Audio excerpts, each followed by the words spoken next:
Welcome, everyone, to our October resource group. Thank you so much for joining us, whether now or in the future. It's so cool that all these are going to be kept on our YouTube channel, so everybody will have access to this library of people and their experiences and stories. I think that's super helpful. I always start these resource groups out with a little bit of our mission statement. Candace and I started Start a Brewery based on the premise that we wanted to kind of raise the bar through education for all breweries, whether you're expanding or starting from scratch, and it's turned out that we're also lowering the barrier to entry in the process for those who don't know really where they're going and how to get there yet. So that's why we're here. In terms of upcoming events, there's rather a lot going on. I just finished a presentation for the Craft Beer Professionals Fall Virtual Conference. Today's day 3 of that, if you happen to watch this today. And we did a presentation called Leveling Up, Systems of Internal Accountability. And I was joined by 4 of our Start a Brewery contributors, Ethan Tsai, Nancy Trigg, Mary Bretman, and John Hyman.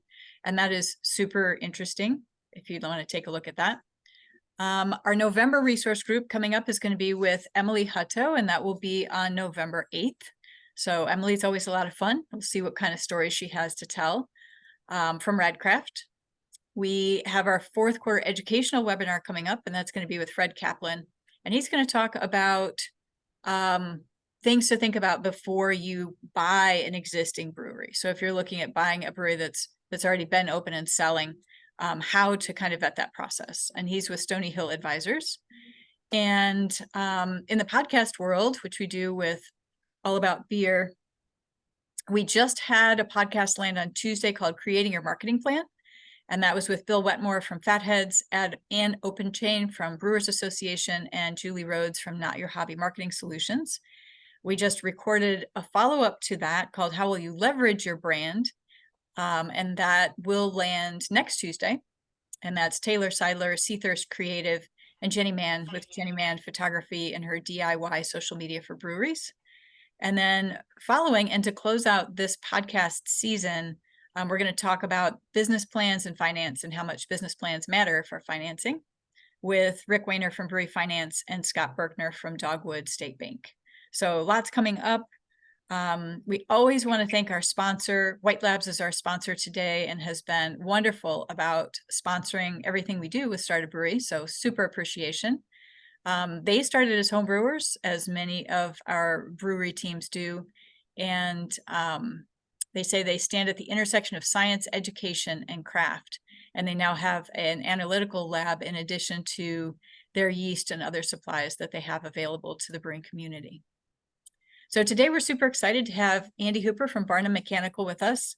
Andy has agreed to be in the spotlight here for our contributors. And so let's dive in and talk more about what Barnum Mechanical is, and Andy, what your story is. So let's start out with who you are, what you're doing, and then what do you do when you're not working? Laura and Candace for having me on again. The last podcast that we did was a lot of fun, so I'm glad to be back and kind of sharing some insights and stuff. My perspective, I think, is a little bit of a unique one, and so I'm happy to kind of talk about it a little bit. So I am Andy Hooper. I'm the Director of Business Development for Barnum Mechanical, and so we're a process design build firm that's located in Northern California, but we work across the US, coast to coast, and then a couple times in Puerto Rico. But so anyway, our focus is food and beverage in general, and we happen to do quite a lot of beer. And that goes back over 40 years. We've been doing work with folks like Sierra Nevada Brewing, who are very close customers of ours. So my unique perspective comes from the fact that before I was at Barnum, a little over a year ago, I was a career brewer. I was a professional brewer, have been for 15 or so years. And so same thing, as you were just saying, I came up through, home brewing at a very early sort of age, actually, middle school, making, mead and cider and everything. Actually, my high school senior project was on winemaking. So it's kind of always been in the blood. So anyway, I bring that sort of perspective of, brewer, brewmaster, having run large facilities and even built a pretty sizable brewery myself. And I sort of apply that to what I do now at Barnum Mechanical to advise people on, um, navigating the construction process and, solving problems. Excellent. So what do you do Yeah. when you're not working? I have a little family. I've got a couple of little girls. They're 1 and 3.5, and so they run me ragged. But we like to go out and play outside, a little fishing, camping. They really like to ride horses with my wife. I'll do it once in a while, but usually just at the speed that I can drink a beer. Um, yeah, so a little outdoorsing, recreation, that kind of thing. Excellent. Outdoors is Yeah. the way to escape, I think, in my opinion. Yep. So specifically, what do you do with clients? What problems do you solve? Where do you step into their equation? Yeah. So a little bit of everything, since we're not just in beer, but also just greater beverage, so it could be distilled spirits and wine and all that kind of stuff.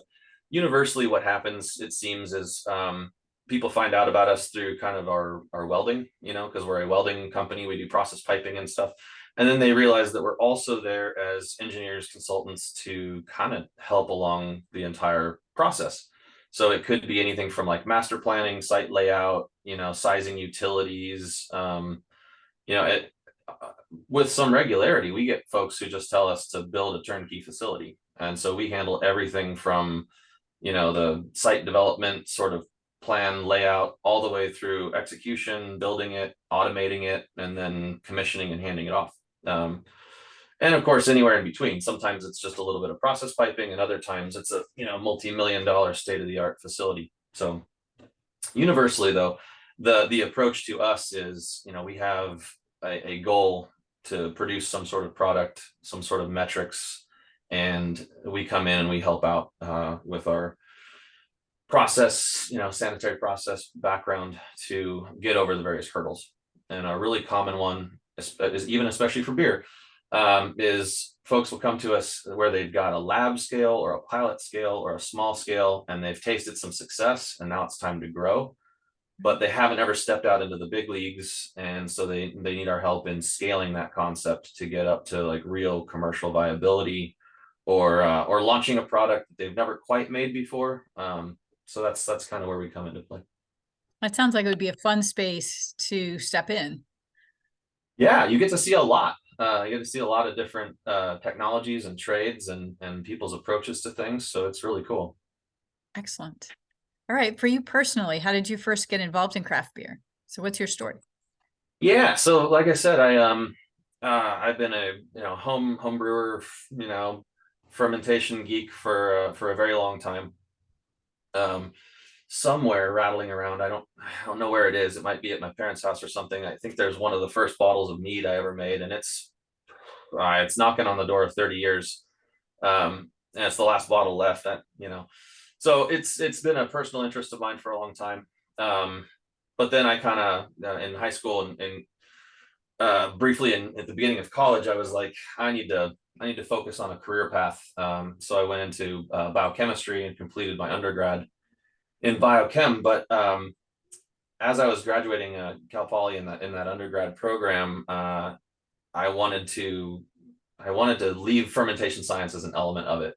They didn't offer a fermentation science program, so the university actually let me create my own sort of minor in applications of brewing science. And so that brought me right back into the world of fermentation as actually a legitimate career path, which is cool. So when I finished my undergrad, I went to UC Davis Master Brewers program, and then immediately entered the brewing industry, where I worked at over the course of my career, I've worked at only a handful of breweries, but there was one called Central Coast Brewery, which is very small, Firestone Walker, which is very not small, Anderson Valley Brewing Company, where I was for 6 years. I was the director of operations there, and then most recently Seismic Brewing Company, which I designed and built in 2016. I was there for 7 years. Yeah. I always view Anderson Valley as old guard. Like one of Very the much so. legitimate Yeah. foundational elements of where we are today. It is. It is. Not to go just too far off path, but I was actually explaining to a coworker of mine just recently who was asking about why would anyone have a louder ton without, or a mash tun without jackets on it, and I was like, steam jackets on a louder ton is a luxury. Let's step back and look at all these breweries that throughout the 70s, 80s, and 90s that were making beer on modified dairy equipment, or New Albion Brewing was used Coca-Cola syrup drums.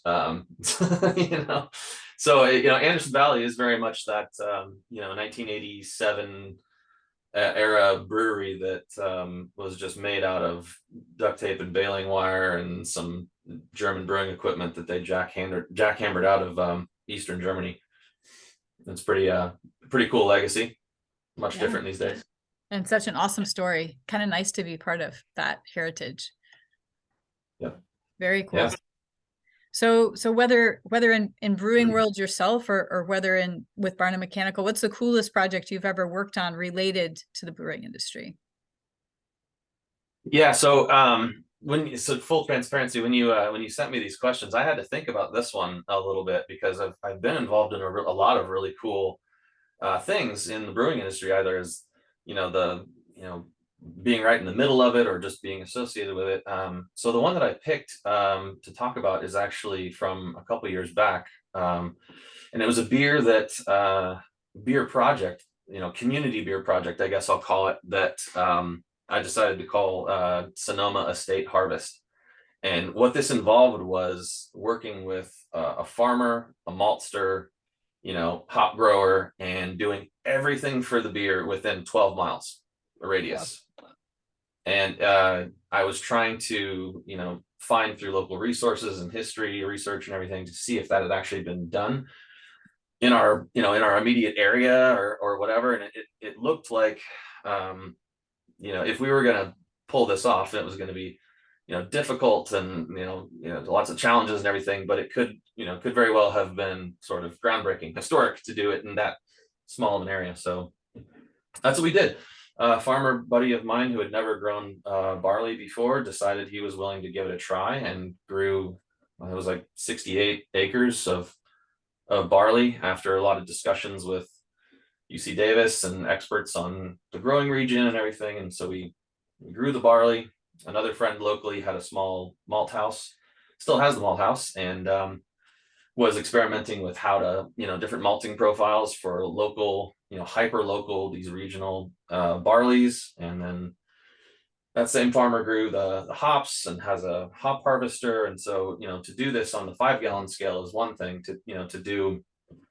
We did 30 or 40 barrels of it or something like that. It was significant and technological, and it was a chance to see all these process steps, bringing it back full circle. The interest, is in all this process related stuff. So seeing how you're able to take raw materials and bring all of them together through every little step of the process into a finished beer. And it was a lot of fun. And maybe it's that placebo effect, but it was, I think, the best fresh hop beer I think I've ever tasted. So very, very proud of that. That's super cool. That's a wonderful endeavor.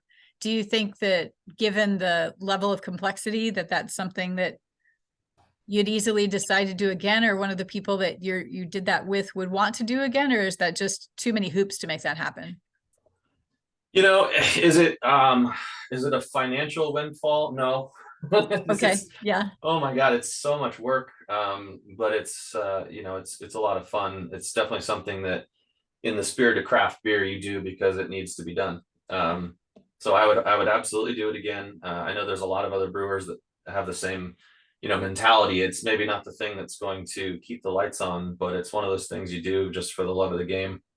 Mm-hmm. There aren't a lot of brewers that seem to have that same hyper affinity for specific place and space and time. But I know Mad Fritz and Niall does a lot with that. Jester You're King, right. Jeffrey does a lot with that. Yeah. Just really interesting. I see a lot of Allagash wanting to do everything and keep it local, especially with the indigenous focus.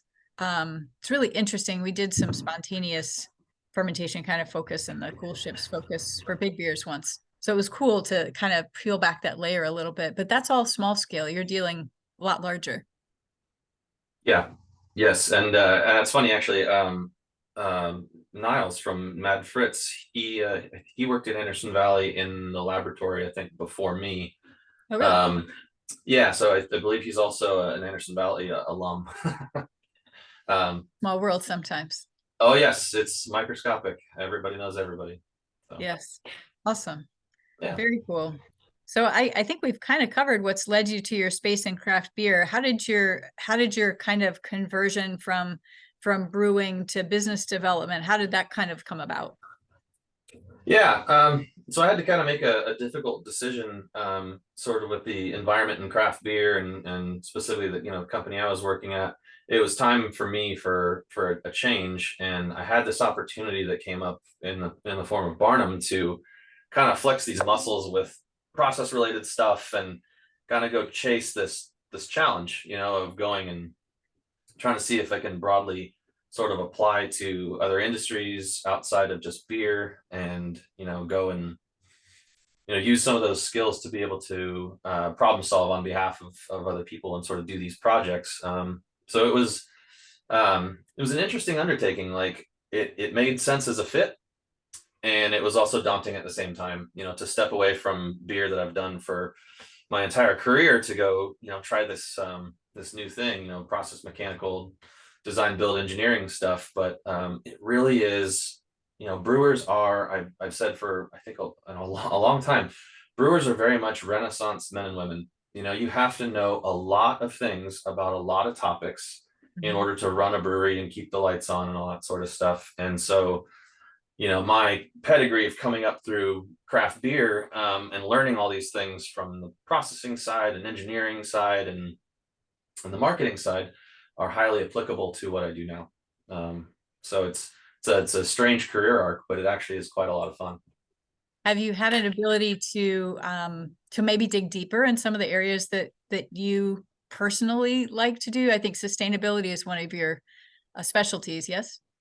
Yeah, you're right. And there's a lot of sustainable tech that wasn't available, years ago that is now, and the barrier for entry has come down.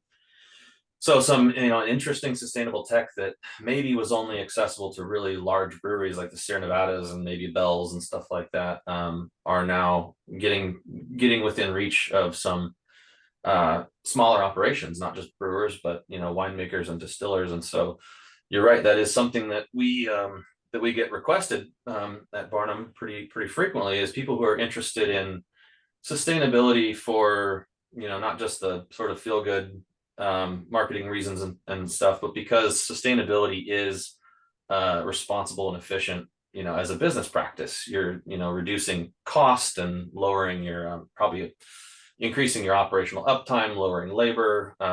And then sometimes it's just a matter of resources. You're limited on the amount of water that you have, and you have no choice but to invest dollars into getting more water efficient or more CO2 efficient, or whatever the case may be. Right. So yeah, we do quite a lot of work for facilities who are interested in doing CO2, like reclamation or on-site nitrogen generation, wastewater reclamation. All those kind of technologies are gaining in popularity, certainly. I'm sure that the change in climate and kind of squeezing in a lot of those areas is pushing that along faster than it might otherwise. Yeah, there's pressures from all angles. There's regulatory pressures too. Mhm. So the wine world up here in Northern California, they're under a general order to reduce their water consumption. And so, just because of the regulatory oversight that they're experiencing, wineries are having to look hard at investing dollars to buy equipment and look at their internal process practices, and they're forced to get better. And then the situation that we've seen over the last 3 years with the availability of CO2 gas, out in the West Coast, at least, it's horrendous. And the brewery where I worked and some other local breweries were under some very serious constraints with gas supply. And so suddenly, you know technologies to reduce your consumption of gas or even reclaim that gas were starting to pencil very quickly. So yeah, there are pressures from all angles to do, new innovative things. And then sometimes you have no choice, and that's the Right. final decision maker. Right. So does that play into this question about the most complex or problematic project that you've worked on, or a different tangent? Yeah, and it actually ties in pretty well, because what I was going to talk about is the challenges at Anderson Valley Brewing, because a lot of them were these, these functional challenges where a brewery was put in the middle of absolute nowhere. For those who don't know, Anderson Valley is located in a town of 1,000 people or so, in a little valley that's surrounded by some pretty rugged hills, and getting in and out of it is difficult, and the available resources are slim to none. So there's no real municipal water or trash service or waste effluent or anything. So Anderson Valley is a great example of a brewery that had to be looking at problem solving methods to get around that.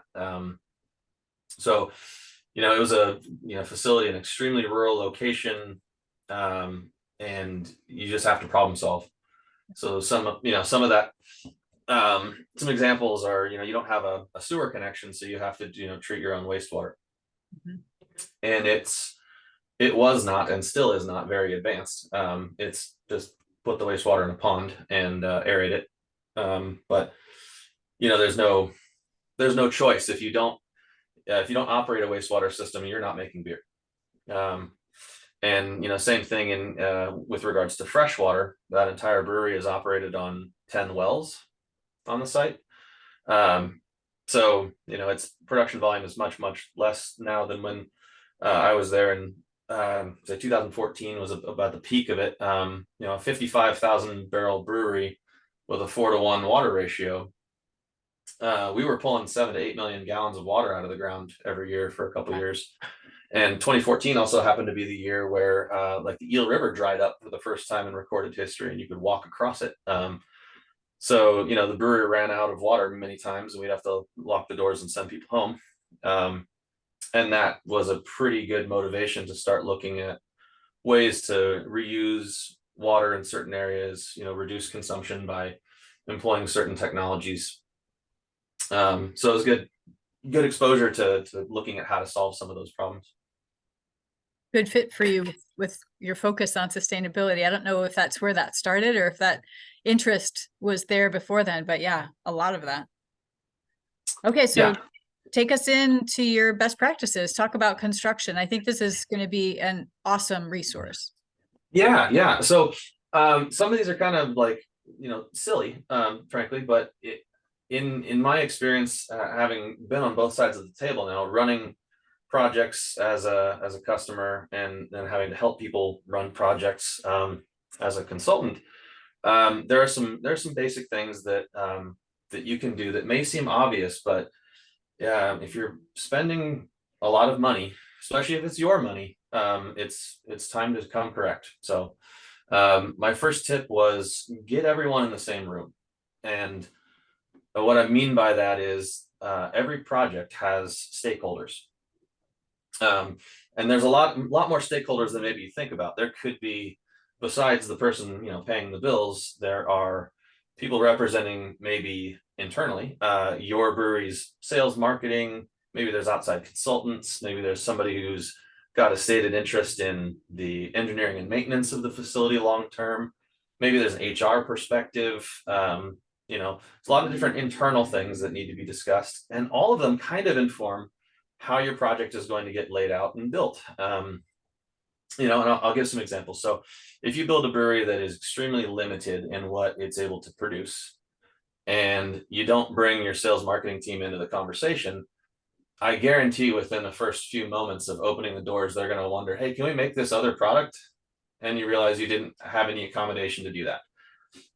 And so if that was their plan, or if that was the owner's plan, and you didn't lay out the brewery in a way that can accommodate that kind of different products or growth or whatever else, you've missed an opportunity. Likewise, if you go and you lay out a brewery which is functional but not very ergonomic, HR is going to be very concerned when people start getting injured, trips, falls, back injuries, whatever. A well laid out brewery should be ergonomic and safe. So anyway, the point of tip number one, get everyone in the same room, and that's internal, but also external. You will almost certainly need a ton of different advisors when you're building a brewery. And so that could be an architect or a general contractor or legal counsel. It's a lot of different people who, need to be involved, and don't assume that they're communicating with each other. You should be the conduit. You should really ensure that all the conversations that are happening are happening. Tip number two, and I've encountered this quite a lot in my career. If an expert, a subject matter expert or consultant that you're working with can't explain a concept to you in simple farmyard terms and explain it to you like you're five, chances are they don't understand either. And so what you may encounter is that someone who is advising you or working with you on a project just wants to do the simple, the thing that they've always known how to do. And if you dare to question it, then they'll start listing their resume. That's a red flag. And since it's your project, your dollars, make sure that you push the envelope and ask those tough questions to ensure that you're getting what you want. And if someone just says, no, trust me, I've been doing this for 35 years or whatever, that's fine. And with all respect, force the issue and find out what you need to know. Do you have an example you can give of that? Yeah, I mean, tons and tons, I guess. I'm trying to think of a good applicable one, but let's say, a concrete subcontractor comes in and you pour your floors and you say, hey, how long until we can, drill anchors, for our tanks or something. And maybe the concrete guy doesn't really care about your timeline or something and says, you can't drill my concrete for, 16 weeks. And you go, wow, I can't wait 16 weeks, or are you sure? And he doesn't want to absorb the liability if there's any problems. And so he's not really inclined to, say that maybe you can do it a little sooner, or maybe you can apply epoxy coating. So maybe structural disagrees with the concrete guy. Maybe the epoxy floor coating person disagrees with concrete. And so you really do have to ask those pressing questions to try to get to the truth. Those folks are not necessarily, it's not that they're bad people or anything, but everyone is looking to cover their own butt. And sometimes the easy answer for them is to give you an answer that you don't want. Right, because it's the safest possible answer. Yep. Yeah. And another would be when you're sizing a piece of equipment, people that sell equipment on a regular basis, they don't necessarily go through and do the full set of calculations every single time and listen to what you are doing in your specific instance. They go, I've done 1,000 breweries. What'd you say? You're doing like a 10 barrel? Great. Here, you need this type of chiller. And well, okay, well, slow down. I haven't even told you what I'm doing yet. And they go, nah, I've been doing this for 35 years. You just need this chiller. It'll be great. So like I said, if you can't get a very detailed, elaborate, well thought response from them, then you're right to question the advice. So do you think asking people to educate you and is maybe a good way to go about that? Like, I know you've been doing this for a long time, but help me understand this kind of thing. Exactly. Yes, exactly. Awesome. Yeah. That's a good one. Yeah. So tip number 3. I kind of talked about this a little bit already, but don't assume that your project stakeholders, the people that you have hired to work on your project or working with you internally, don't assume that they know anything about beer. They may not. They may even go as far as claiming that they know all about beer, but really the majority of their experience is in something really close, like maybe winemaking or kombucha or distilling or something like that. But they may not actually know anything about beer. And you may wonder, like, well, okay, do they really need to know? Yes. In some cases, yes. I have seen it cause significant problems. And I'll give you an example. I was at Anderson Valley one day, doing my walk around and being responsible for, laboratory and the plant and all that, a member of the local air quality control, or I'm sorry, water quality control board came in and was walking around the plant, and somebody directed them to me, and he said, "You guys are in violation. All of these external crush pads don't have any roof over them."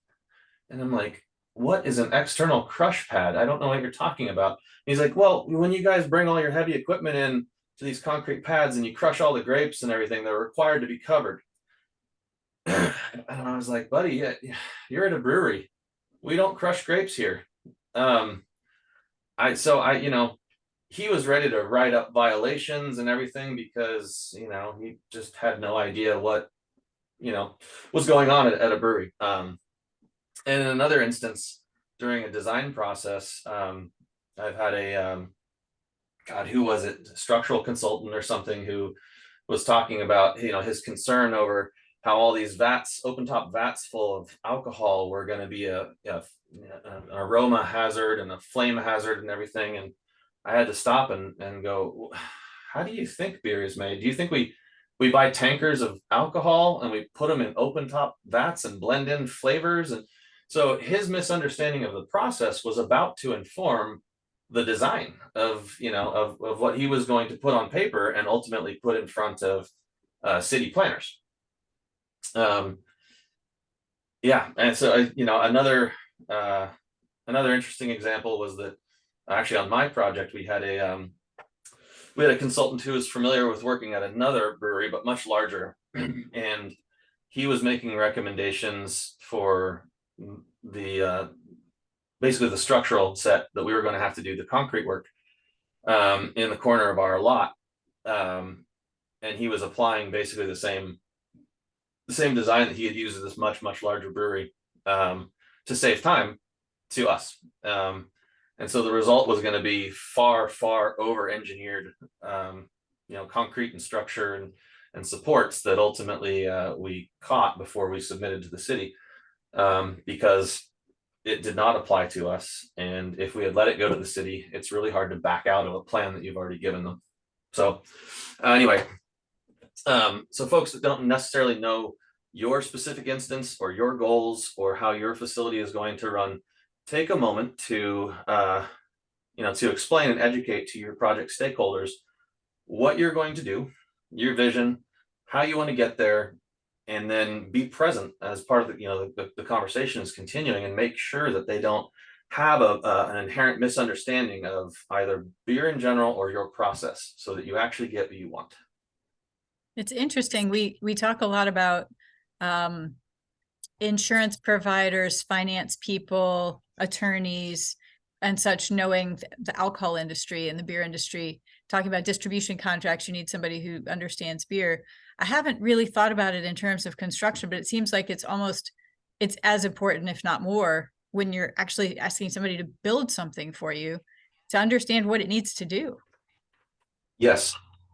And as I said, if they have a lot of experience in a similar trade, they may make an assumption that it's exactly the same for beer, just because they don't know. Another example is that in beer fermenters, we pipe them to a cooling source, to glycol of some kind typically. And in wine, it's not uncommon to see them pipe cold glycol and hot glycol to the same tank, and that gives them the ability to cool the tank during fermentation, but also to bring the temperature of the tank up if it happens to be an external facility and there's cold temperatures, or they have a stalled fermentation.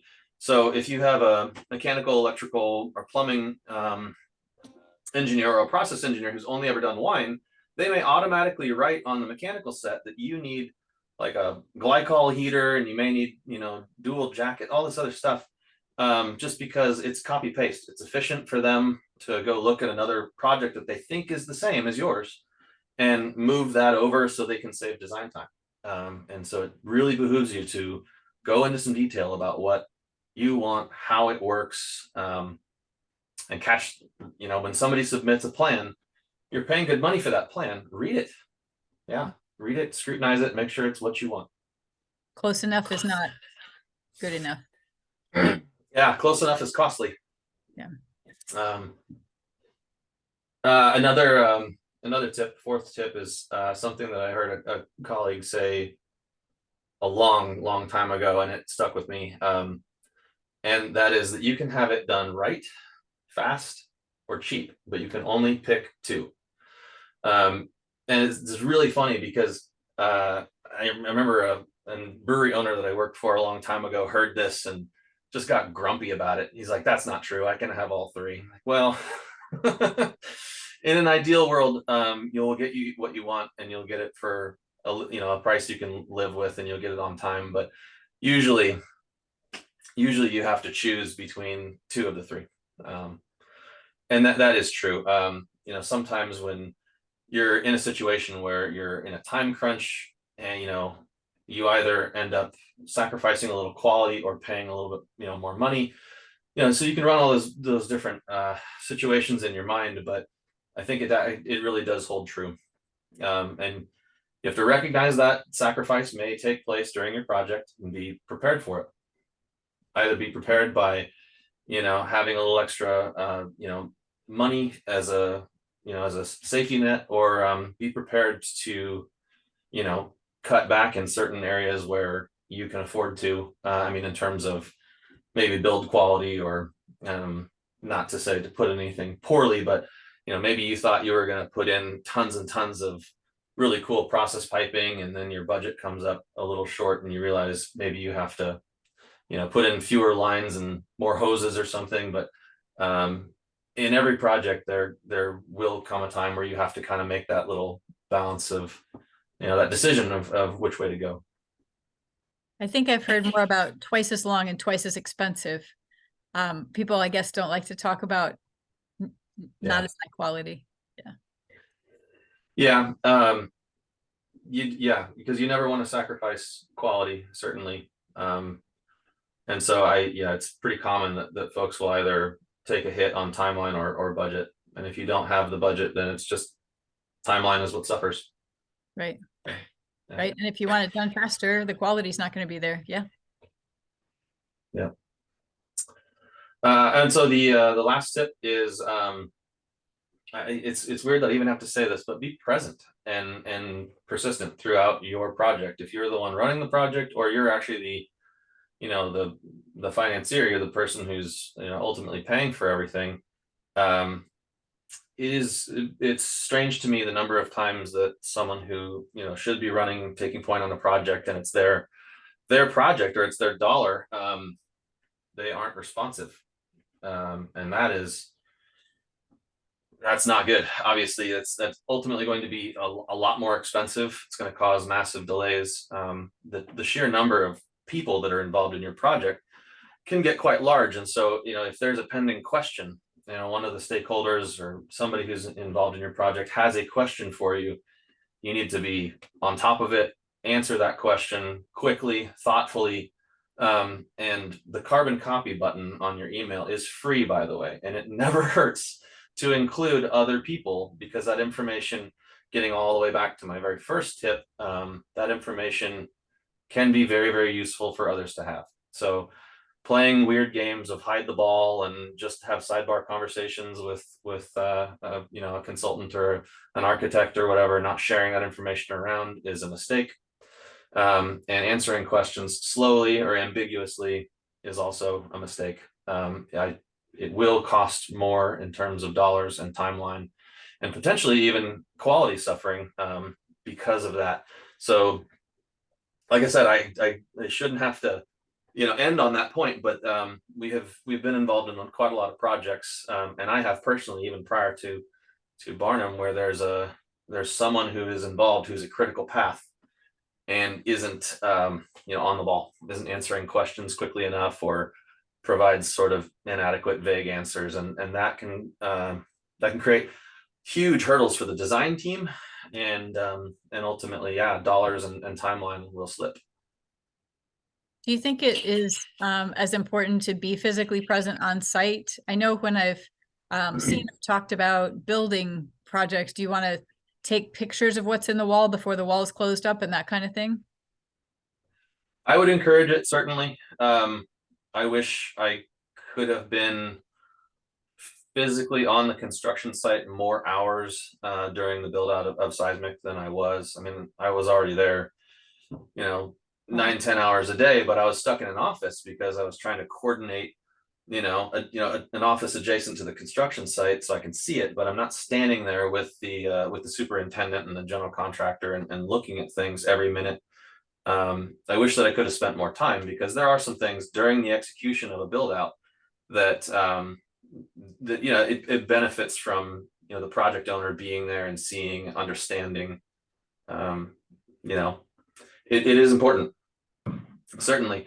One other like quick anecdote when you said an example of somebody who's an expert that said trust me and all that.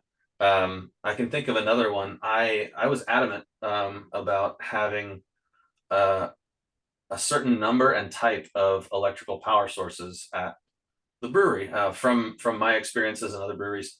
So what I wanted was obviously, there's a 480-volt main 3-phase power supply to the brewery, but I know that I also really needed, there's obviously lower voltage, so 208-volt 3-phase, but I also wanted a dedicated transformer with 240-volt single phase, and I wanted it for welding outlets and specialty equipment that maybe rental fans or something, right? And the electrician really fought me on that. And it's ultimately, I'm like, well, it's our dollars. All you have to do is put it in the plan, unless it's unsafe or whatever. You don't, So we went back and forth, and he said, no, you don't need that, and that's a waste and all that kind of stuff. And I was like, no, I really think this is important. So during the very first part of construction, we were on temporary power, and we didn't have all this fancy switch gear to bring the different types of power that I requested yet. And a welding crew showed up, plugged in their welders, and none of them worked because they didn't have 240-volt single phase. Which is that really a deal breaker or whatever? But it's sort of the point that I was trying to make to the electrical engineer. The electrical engineer was coming back to me, throwing his resume in my face, and ultimately here's what I want. It's from my personal experience, and I think it's going to be important. And sure enough, I was vindicated when we ended up using all those electrical outlets all the time, and they were really convenient, and I think it was money well spent. But if I had sort of laid down and just said, oh, I'm not going to fight the electrical engineer, I would have maybe not gotten what I wanted. So I'm glad I pressed the issue. Yeah, it's interesting how some of those little things matter so much more than maybe even you thought they would. That's pretty crazy. That's awesome. So I have a couple other questions. If anybody else has questions, please unmute yourself and pitch in. But let's go ahead and finish talking about what is the Barnum ideal client? Do you have kind of a small, like, does it not make sense to do breweries smaller than X or larger than X, or any sort of like limitation or best fit? Yeah. So just specifically within the subset of craft brewing, we have done breweries all the way from massive mega breweries all the way down to some very small ones. And yeah, it's going to be difficult for a company like us to compete with what you'd call your local welding support. Maybe it's Bubba Joe Welding Company, and they've got a rig in the back of their truck, and they can show up and they can work inexpensively and all that. We will never be able to compete with that sort of thing. But an ideal client for us is somebody who is wanting to take advantage of our industry experience in being able to identify and lay out the equipment, size it, make sure it all actually works together and correctly and in harmony, and then be able to go and take that design and execute it and get it done quickly and at a really high quality level. And I fully understand that there's some very small breweries, the 10 barrel and smaller, who aren't a good fit because they're going to do a lot of that design themselves. They're going to bootstrap it, maybe even by doing some of the install. And then really, if you're going that route, you probably don't need an organization like ours. But if on the other hand, you are looking for some support because sizing the utilities or laying the brewery out in a way that is going to work and be expandable and all that kind of stuff, is what you're looking for, then that's perfect for us. We can come in, and we don't have to supply any of the equipment. We can certainly do that, but you can come to us and say, I like this type of brew house, and I like this type of centrifuge, or that general stuff. Procure it yourself. That's fine, and we will help you lay it out in a way and engineer it in a way where it's all going to work and work for a very, very long time. Do you do front of the house as well, or is it mostly just the equipment and HVAC side? It's just process. Yeah. So although I say that, that's funny. I actually hired Barnum to build draft towers and stuff for me years ago. So technically that's front of house. But no, we don't do like finishes, fixtures, like the front of house stuff. It's always process. So while we certainly can help people at the brew pub scale, if they need like glycol system installation or some process piping or air compressor, that kind of thing. Yeah, we are a sweet spot for us as a slightly larger brewery that kind of has a higher level of complexity to it and needs some help from an experienced process firm. Gotcha. Kitchens, staying away from kitchens. No, we have preferred partners we bring in for that. Yeah, so we're talking about all the hygienic stainless stuff, the equipment, the support utilities, all that kind of thing. Yeah. Gotcha. So here's my question that I really wanted to ask is when you're first beginning a project, whether it's an expansion project, a new space, and you're looking for people to work with, do you recommend finding one really well-known vendor and getting their recommendations, or how would you go about from zero finding the right people to work with for a construction project? Where do you find those referrals? That's a really good question. I mean, definitely people that have been specifically in the brewing industry for a very long time, like Barnum. We won't run 100% of the project, although we have in the past. We do have a bunch of partners that we know to call to bring in on certain things. So if we need, the building erected and we need a GC to help construct the building, we've got a handful of people that we can pull into that project. You need, say architects or structural engineers who are familiar with brewing industry, not just any old architect or structural, but people who have actually done brewing projects with us before. We can pull those in. A lot of people, when they're starting kind of at where you were describing, where who do I bring in to help? A lot of folks go to an architect first. And that's not a bad way to go, but I would highly recommend going with an architect who has a client history or portfolio that includes beer. And if they're really good, then they will not only understand how to sort of lay out the process side, but they can also do front of house. And if they're a really smart architect, they'll know to stick to the front of house, and they'll call us to do the process side. There you go. And so you think that, finding a key person that has experience in the brewing industry and then looking to them for their recommendations and contacts is Yes. a wise way to go. Yeah, and it is as we were talking about at the beginning, it is a relatively small world. There's a lot of beer related services that are out there. And you can walk around, the floor of CBC or ADI or Pack Expo or any of those, and you'll see us.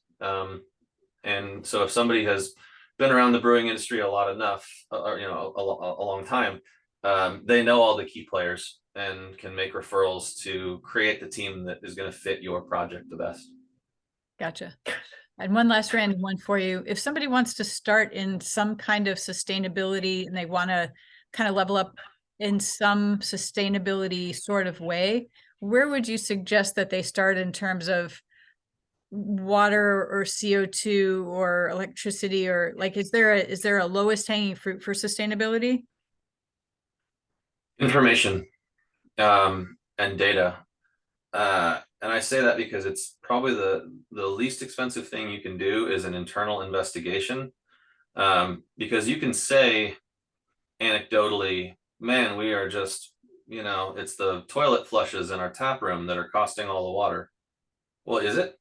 No, go investigate. And maybe you have to spend some dollars on flow meters or something, but there's a lot that you can do just by going and investigating, looking at maybe, stand out by your chiller for 5 minutes, 10 minutes, drink a beer and see how many times the chiller compressor cycles on. And if it's never turning off and the compressor is constantly running, then it's maxed out. And so you have a problem with your refrigeration compressor, that it's not correctly sized, or that there's some load on it that maybe shouldn't be there. So go and take the time to actually investigate. And even if it's as low tech as putting a 5-gallon bucket underneath your can rinser and seeing how many gallons of water you're consuming onto the floor per case or whatever, do a little simple math. And then from that point, you can look at the cost of certain utilities, like your cost of water, your cost of electricity, maybe your cost of fuel, and you can start to get an idea without investing a whole lot of money just yet. You can get a good idea of where you're kind of using the most. An example of that from Anderson Valley was we had a bottle rinser that never turned off, even if bottles weren't going through it. The automation had been bypassed. Somebody had duct taped the sensor or whatever. And so the rinsers would just go off all the time. And so I came up with, like going out there and watching it for a minute and putting a bucket under it and all that. It was 75 gallons per case. It was absurd. Absolutely absurd for a brewery that's constrained on water. No one's paying attention. So we made a couple upgrades to the automation so that it would turn on and off only when it was needed. And then we collected that rinse water, filtered it, and used it again. And that number went down to 1/20th or something of what it was. And it really just didn't cost a whole lot of money. And it never would have gone anywhere if we didn't do that first step of investigation and data collection. That's a super good point. I think there are a lot of, I mean, we've talked a lot about the fact that the economy is in a strange place right now and everybody's looking to conserve, and just take that next step of being able to tighten your belts a little bit. And I think that people are just starting to figure out, like, how do I start that? So that's super good advice, to just pay attention. Yep. And research. Yep. And there will be a lot of people, if you work in a large group, there's always going to be a large number of people who have strong opinions, and it may be uncomfortable, but you need to challenge those opinions. Back to tip number 2, if an expert can't explain it in farmyard analogies, they don't know what they're talking about. If someone asserts up and down, that, hey, we're wasting all of our electricity on, making hot water in this, whatever, find a way to validate that claim and, either say yes or null hypothesis. And, that gets around sort of the anecdotal nonsense and gets down to brass tacks. No doubt. Awesome. Well, thank you for taking the time today. If somebody wants to reach out to you with questions, how would they do that? Yeah, so they can reach out directly to me, since I head up business development. So phone number is available online, but you can reach out to me, 916-517-5851, or ahooper@barnummechanical.com. We also have a lot of information on our website, which is great, on our social media channels. And then lastly, the fun one, I'm at a lot of trade shows with my colleagues, including the Craft Brewers Conference, or if you kind of delve over into some of the other categories, we're also at wine shows and distilling shows and Pack Expo, major brewing and beverage events. And so we are frequently there, usually with a booth and a big old sign that says Barnum Mechanical. There you go. For rocket science. Awesome. Yeah, thank you so much. This has been super informative and I think amazingly helpful. I would just like to wrap up by saying thank you again to White Labs. We super appreciate the sponsorship support. And I know that they have a ton of information at whitelabs.com, both for their analytical lab and their yeast and everything that they do in the education world. There's a big library there. And if you want to reach out to start a brewery, we have our event hub that talks about our next resource groups, that talks about our educational webinars, talks about our podcasts, and a library and task lists at startabrewery.com that are all great places to begin as well. Our contributors page has Andy and our other amazing folks that have lots of experience in the craft beer world. So if you're just getting started, any of those people are willing to reach out and answer some questions for you. So super, thank you so much, Andy. Thank you everybody for joining us today and in the future, and I'll just wish you an awesome afternoon. Thank you very much for the opportunity. I'm very glad to be able to take part. 100%. Thank you. Have a great fall. We'll talk to you soon.